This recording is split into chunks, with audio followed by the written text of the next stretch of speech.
Esto es Click AM, tu dosis diaria de actualidad desde El Mostrador. Estos son los titulares de hoy, 27 de mayo.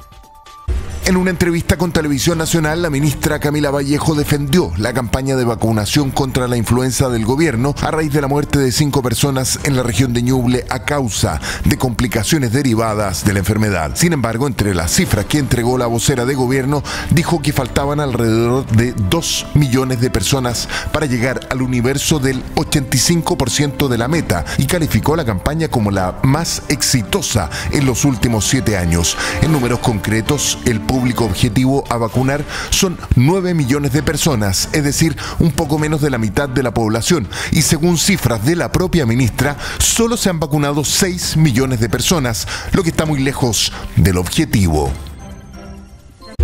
El ministro de Vivienda, Carlos Monte, le pidió la renuncia al director del Serviu de la región de Antofagasta, Ricardo González Campos, por la disconformidad del gobierno con su gestión en el manejo del plan de emergencia habitacional de la zona, aunque también estaría relacionado con que el Ministerio Público abrió esta semana una investigación de oficio que apunta a establecer responsabilidades y una eventual existencia de delitos respecto de la dilatación de parte del Serviu en el reintegro de aproximadamente 5.800 millones de pesos que fueron transferidos desde el gobierno regional.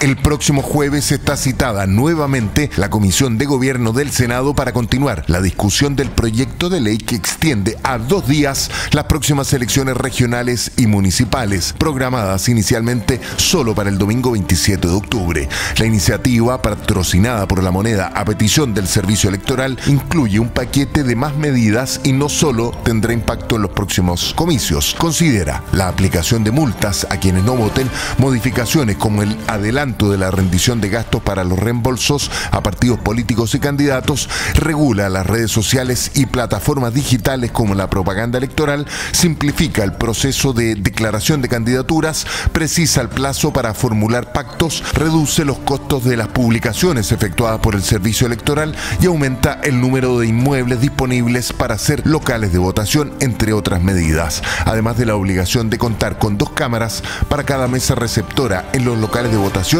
y se instaura definitivamente el lápiz pasta color azul para marcar el voto, entre algunas curiosidades. Según un reportaje del diario La Tercera, Franco Pinto, el brigadista de CONAF, acusado de ser el autor intelectual de los incendios de febrero en Viña del Mar, sumó más de 420.000 pesos en horas extra el mes en que habrían ocurrido los hechos. El ex brigadista de CONAF quedó en prisión preventiva este sábado luego de la formalización de cargos junto al bombero Francisco Mondaca, a quienes se les imputó el delito de incendio con resultado de muerte por los siniestros que arrasaron el complejo Las Tablas de la Reserva Nacional Lago Peñuelas y afectó a múltiples sectores de Viña del Mar y Quilpué, dejando más de 140 muertos y unos 16.000 damnificados.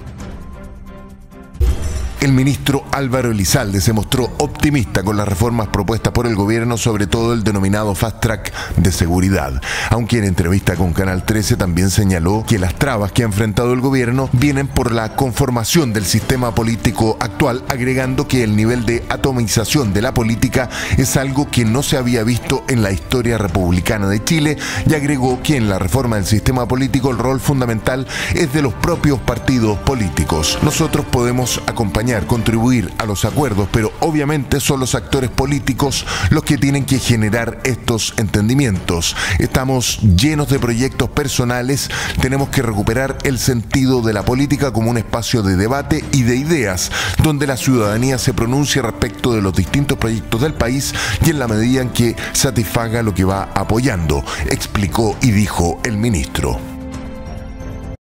El fiscal nacional Ángel Valencia señaló que el Ministerio Público insistirá en que sea la justicia civil la que investigue la muerte del conscripto Franco Vargas, que falleció luego de realizar una marcha de instrucción en Putre hace un mes. A nuestro parecer, dijo Valencia, y analizadas las circunstancias, esta es una investigación del Ministerio Público. Agregó que aunque sean conscriptos y haya una normativa administrativa que señala que deben ser tratados como militares, al Ministerio Ministerio Público le pareció que en esencia son civiles circunstancialmente militares. Aseguró, desde el punto de vista del derecho, las condiciones objetivas de imparcialidad están mejor aseguradas en la justicia civil. De acuerdo a una encuesta publicada por el diario peruano La República, 9 de cada 10 peruanos rechaza la forma en que se lleva la dirección de su país, alegando que la crisis política que atraviesan también golpea a la mayoría de los bolsillos en Perú. Entre los sectores más pobres de la población, solo un 3% de los encuestados apoya a la presidenta Dina Boluarte, y en materia general, solo un 5% del total de los encuestados dijo apoyar a la actual administración.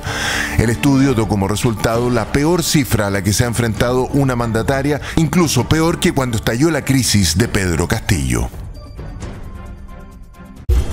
El presidente de la Conferencia Episcopal Argentina y obispo de San Isidro, Óscar Ojeda, pidió al gobierno argentino que reparta rápidamente los 5 millones de kilos de alimentos para comedores populares que mantiene el Ministerio de Capital Humano. Según información que obtuvo la Iglesia, existen 2 depósitos que tienen 5 millones de kilos de alimentos guardados. Desde el gobierno, el portavoz presidencial Manuel Adorni reconoció la existencia de esos 5 millones de kilos de alimentos no entregados por el Ministerio de Capital Humano, pero aclaró que por supuesto que los alimentos se van a repartir y van a llegar a la gente que tiene que llegar. Esos alimentos, dijo, tienen diferentes fechas de vencimiento, no están por vencerse y fueron adquiridos por la administración anterior. El almacenamiento se debe a las auditorías que hizo la ministra de Capital Humano, Sandra Petrovelo, concluyó Adorni.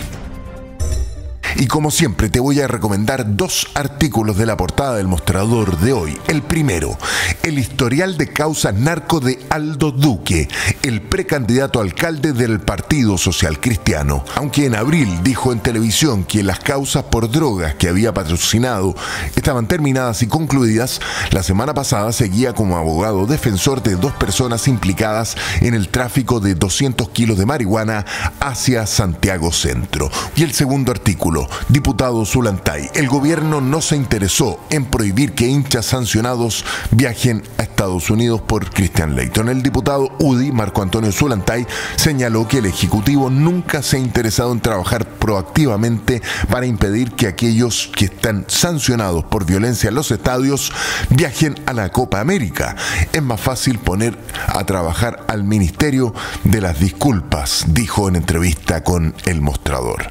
Y ahora vamos al Mostrador Mercados y las cifras económicas para hoy. El valor de la UF es de 37.414.83, la UTM 65.443. El dólar observado está en 903.17, el euro 979.9. El índice de precios al consumidor es de 0,5% y la tasa de política monetaria está en 6%.